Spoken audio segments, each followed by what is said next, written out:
안녕하세요. 요한계시록 12장부터 22장을 강의하게 된 김찬희 목사입니다. 지난주에 의해서 계시록을 강의하려고 하는데요.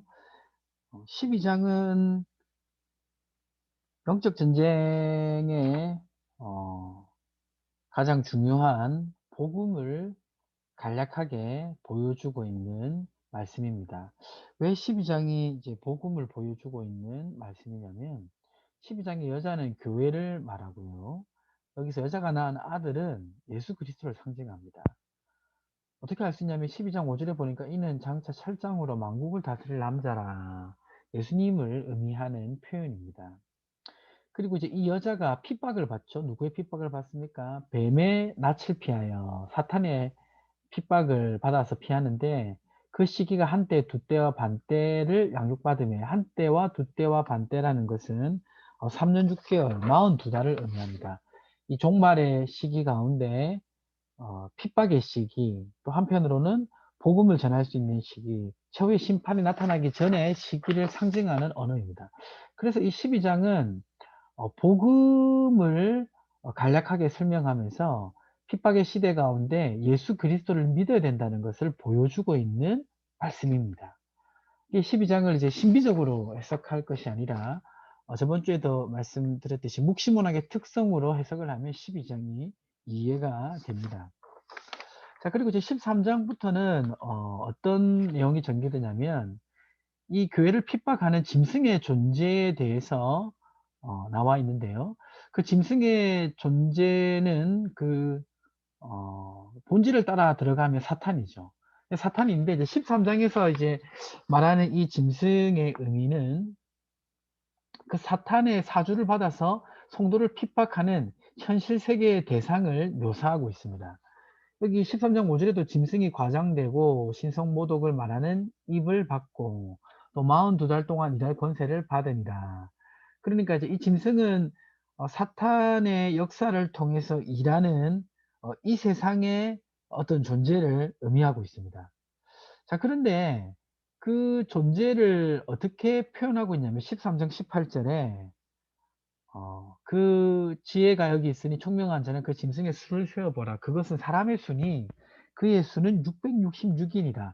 이 이제 말씀을 들었을 때 오늘날 우리가 생각할 때는 굉장히 이 말이 참 이해가 안 될 거예요. 666이라는 것이 뭘까? 그 666 바코드인가? 이러면서 굉장히 이제 그 많은 이야기들이 이제 이 그 666을 통해서 양산됐는데요. 2000년 전에 성도들이 666이라는 숫자를 들으면 바로 압니다. 왜 아냐면 이거는 이제 하나의 그 언어 표현이었는데 이 언어 표현의 용어가 있는데 그게 뭐냐면 게마트리아라는 표현 그 게마트리아라고 하는 이제 방법인데요. 그 숫자로 이름을 표현하는 방법이 있었습니다. 그러니까 이 숫자라는 것은 지금 이름을 의미하고 있는 거예요. 그런데 이제 이 게마트리아로 이제 숫자로 이름을 쓰고 또 말을 쓸 때 545로 쓰면 누군가를 사랑한다라는 의미로 그렇게 이제 어 읽을 수가 있는데 그 이유가 뭐냐면 이제 히브리 알파벳은 숫자를 가져요. 그러니까 히브리 알파벳이 숫자를 가지니까 어 이 그 숫자대로 이제 글자를 쓰는 거죠. 그래서 545라고 쓰면 사랑한다 되고 666은 당시 교회를 핍박하던 네로를 의미할 수 있습니다. 왜냐하면 이 네로의 헬라어 이름을 히브리어로 음력을 한 다음에 그것을 이제 숫자로 합해 버리면 666이 네로를 의미하는 것이 됩니다. 그러니까 당시 교회를 핍박했던 네로를 의미하는 거죠. 그러니까 이제 이 666은 오늘날 미래의 어떤 대상을 이제 의미하는 것은 이 666이 그 상징하는 의미로 적용되는 것이고 이것을 정확하게 의미하는 것은 그때 당시 네로를 의미한다고 말하는 것이 맞습니다. 그래서 이제 오늘날 이 666을 적용한다는 의미는 그거죠. 네로처럼 교회를 핍박하는 대상, 악한 권세를 가지고 있는 존재, 그것을 상징하는 의미이지 이것이 정확하게 666이 바코드다 혹은 WTO다 혹은 유럽연합의 어떤 이제 누구다 중국이다 이렇게 적용하는 것은 다 틀린, 이제 정확하게 그것이 그거다고 말하는 것은 잘못된 적용입니다. 상징적으로 그것을 의미한다. 그러니까 상징적으로 666이 교회를 핍박하는 대상이다. 이렇게 이해를 하면서 오늘날에는 어떤 국가나 어떤 기관이 교회를 핍박했을 경우에 이런 역할을 하고 있는 대상이다. 이렇게 적용을 하는 것은 맞다고 볼 수가 있겠죠. 예. 자, 그래서 이제 13장에는 그 교회를 핍박하는 악한 존재가 상징적으로 묘사되어 있고요. 그리고 14장에는 14만 4천이라는 숫자가 나오는데, 이 14만 4천이라는 숫자는 완성된 모습으로 보여지고 있는 성도들의 연합을 의미하고 있습니다.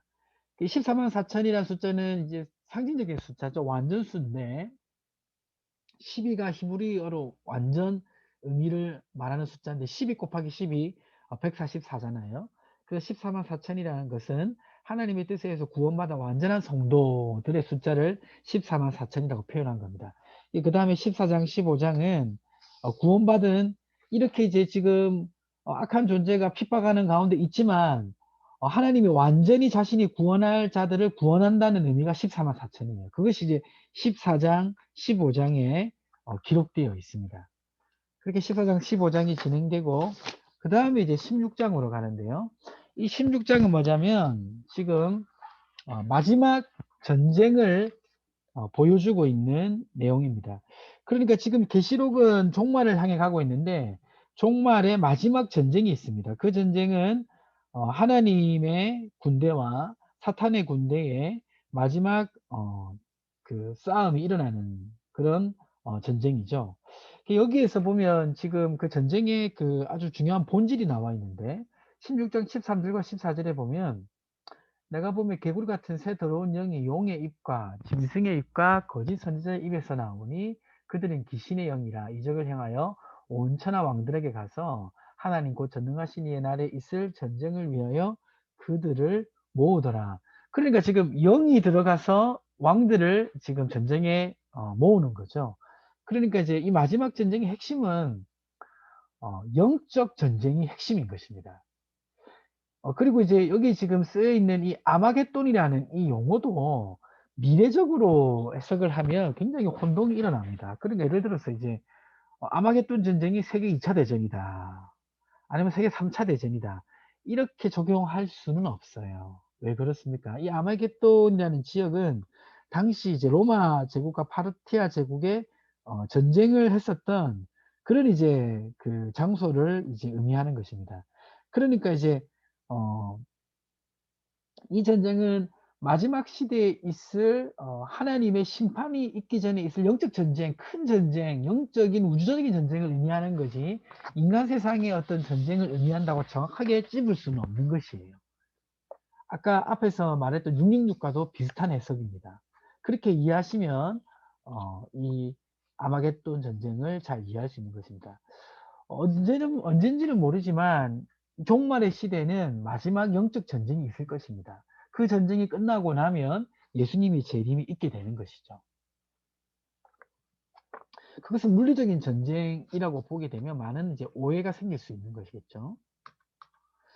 자, 그러면서 이제 이 아마겟돈 전쟁이 끝나면서 일어나는 그런 이제 양상이 나타나는데 그게 뭐냐면 악한 사탄을 따르는 도시의 멸망과 그리고 하나님을 따르는 도시의 흥왕이 기록되어 있습니다. 악한 도시를 대표하는 나라가 바로 어디입니까? 바벨론이죠. 그래서 아마겟돈 전쟁을 통해서 세상 나라, 세상의 권력이 다 집약되어 있는 그러한 부유한 나라 바벨론의 멸망을 17장에서 기록하고 있습니다. 그러니까 이 세상에 지금 하나님을 떠나서 살아가는 그 사람들이 만들어 놓은 국가 그리고 문화, 문명 이 모든 것이 마지막 시대에는 결국 심판을 받게 된다는 거예요. 그러니까 세상 나라는 사라지게 된다는 겁니다. 그리고 어떻게 됩니까? 영원한 하나님 나라가 이 땅에 아니죠. 영원한 하나님 나라가 이제 이 세상에 도래하게 되는 거죠. 그게 이제 새 예루살렘이죠. 그래서 17장에는 바벨론 성의 멸망을 말하고 있습니다. 그리고 그 멸망의 현장에 일어나는 큰 중요한 사건이 있는데 그게 뭡니까? 바로 예수님의 재림이죠. 그래서 계시록 19장에는 예수님의 재림이 기록되어 있습니다. 19장 11절은 예수님이 재림하는 그런 장면을 묘사하는 말씀입니다. 같이 한번 읽어볼까요? 또 내가 하늘이 열린 것을 보니 보라 백마와 그것을 탄 자가 있으니 그 이름은 충신과 지실이라. 그가 공의로 심판하여 싸우더라. 그래서 19장에는 예수님의 재림장이에요. 자, 그러니까 예수님의 재림을 통해서 세상 나라와 하나님 나라 사이에 전쟁이 끝이 나는 겁니다. 재림을 통해서 예수님이 승리하는 거죠. 그러니까 이 마지막 전쟁을 물리적 전쟁으로 보면 오해를 하게 되는 겁니다. 자, 그리고 20장이 뭐냐면 20장이 참 그 계시록을 해석할 때 항상 헷갈리게 되는 내용인데요. 20장은 마지막의 전쟁을 한 번 더 요약해주는 그런 내용이라고 볼 수가 있습니다. 그래서 이제 천년왕국도 나오고 예수님의 이제 재림이 다시 또 나오는데 계시록 20장의 그 8절은 예수님의 재림을 재림이 일어나기 전에 또 전쟁을 마지막 전쟁을 다시 한번 보여주고 있는 해석이라고 볼 수가 있습니다. 그런데 이제 이 20장을 전체 요약으로 해석을 하게 되면 그거를 이제 무천년설의 해석이 되는 거고요. 20장을 지금 19장에 이어서 해석을 하게 되면 전천년설로 해석을 하게 됩니다. 그리고 20장을 이제 19장 그 앞으로 해석을 또 할 수가 있는데 19장 앞으로 해석을 하면 그것은 후천년설이 됩니다. 그러면 이 천년설의 의미는 뭐냐면 천년설은 예수님 재림 전에 천년왕국이 있으면 후천년설이에요. 아니 예수님 재림 전에 천년왕국이면 전천년설이 아닌가 하는데 그게 아니고 예수님 재림 전에 천년왕국이 있으면 후천년설입니다. 그러니까 후천년설은 뭐냐면 천년왕국 뒤에 예수님의 재림이 일어난다는 거예요. 계시록 20장을 후천년설로 해석을 하게 되면 19장 앞으로 놓입니다. 20장 내용이. 좀 복잡하죠. 설명이 쉽지가 않은데, 어, 그래서 이제 20장이 이제 계시록 후반부 해석에서 제일 난해한 부분인데, 20장이 후천년설로 해석하면 19장 앞으로 오게 되는 거고요. 그리고 전천년설로 해석되면 19장 뒤에가 되는 겁니다. 그러니까 지금 성경에 기록되어 있는 순서 그대로 읽으면 되죠. 근데 제가 맨 처음 앞에 말씀드린 것처럼 20장이 앞의 내용이 다 요약이다. 그러면 무천년설이 되는 거예요. 천년왕국이 실제로 없다는 해석이 되는 거죠. 이 짧은 시간 안에 그 천년왕국 다 설명하기도 좀 어려운데요. 다시 한번 간략하게 설명드리면, 지금 이제 12장, 13장 쭉 나오면서 사탄의 존재가 나오고 14장에는 승리한 하나님의 백성 14만 4천이 나옵니다. 그리고 이제 16장에 마지막 아마겟돈 전쟁이 나오고 17장에는 바벨론이 멸망하고 또 새 예루살렘이 이제 등장을 준비하고 있고 19장에 마지막 싸움이 결판나는 예수님의 재림이 나오고 있는 것이 계시록 후반부의 내용입니다.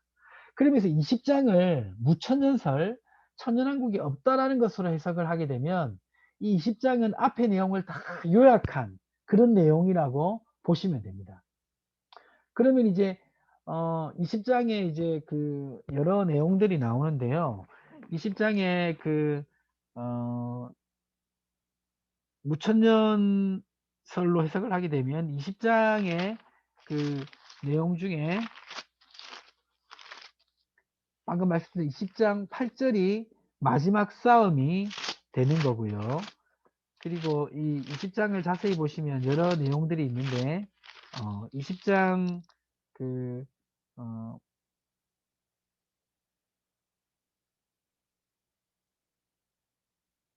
9절 내용을 예수님의 재림으로 볼 수가 있게 됩니다. 그리고 20장 2절이 예수님의 초림과 재림 사이에 일어나는 기간으로 볼 수가 있습니다.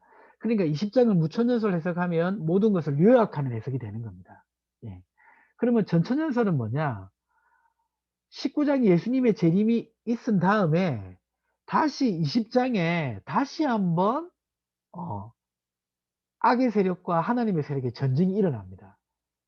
실제로 천년왕국이 이 땅에서 이루어지게 되고 천년왕국 이후에 다시 악의 세력과 하나님의 세력이 사탄의 세력과 하나님의 세력이 또 한번 싸움을 싸우게 되는 내용으로 해석을 하게 됩니다. 그러니까 이제 이렇게 해석하면 좀 문제가 많죠. 그럼 예수님 재림 후에 또 영적 전쟁이 또 있단 말인가? 이렇게 해석을 하게 되는 거죠. 그래서 전천전설 해석은 그런 문제점이 있고요. 이것을 20장 내용을 이제 앞으로 당겨 버리면 예수님 재림 전에 천년왕국이 실제로 이제 일어나게 되는데 천년 동안 하나님 나라가 이 세상에서 이루어집니다. 이루어지는데 그 천년왕국의 모습은 어떠냐면 이 세상의 모든 백성들이 80% 90% 예수님을 믿어서 큰 부흥이 이 땅에 오게 되고 그 부흥의 축복 속에서 예수님이 재림을 하는 그런 내용으로 해석이 됩니다. 그게 후천연설입니다. 처음 들어보시는 분들도 있는데 북미 쪽에서는 이렇게 후천연설로 해석을 하기도 합니다. 제가 이제 설명을 잘 드리려고 이 천년왕국 얘기를 했는데 더 복잡해지지 않았는지 모르겠습니다. 그래서 이 계시록 20장이 제일 해석이 난해하는데 전천년설, 후천년설, 무천년설 다 우리가 인정을 하고요. 어느 것으로 해석해도 그것을 이단으로 여기지는 않습니다. 저는 개인적으로 무천년설로 해석을 하는 게 제일 자연스럽다고 생각을 합니다. 자, 그래서 이제 20장을 넘어가게 되면 그 다음 21장에 승리한 새 예루살렘, 하나님 나라, 영원한 천국의 모습이 묘사되어 있습니다. 하늘도 새 하늘, 땅도 새 땅, 그리고 몸도 부활한 새 몸으로 영원토록 살아가게 되는 복락을 누리는 것으로 계시록의 말씀이 끝이 나게 됩니다. 이 계시록 말씀은 미래에 있을 어떤 일로 해석을 하게 되면 굉장히 난해해집니다. 또 신비하게 되고 그리고 이단의 어떤 이제 도구로도 사용되게 될 때가 많습니다. 물론 계시록은 미래에 있을 어떤 일을 말해주는 말씀입니다.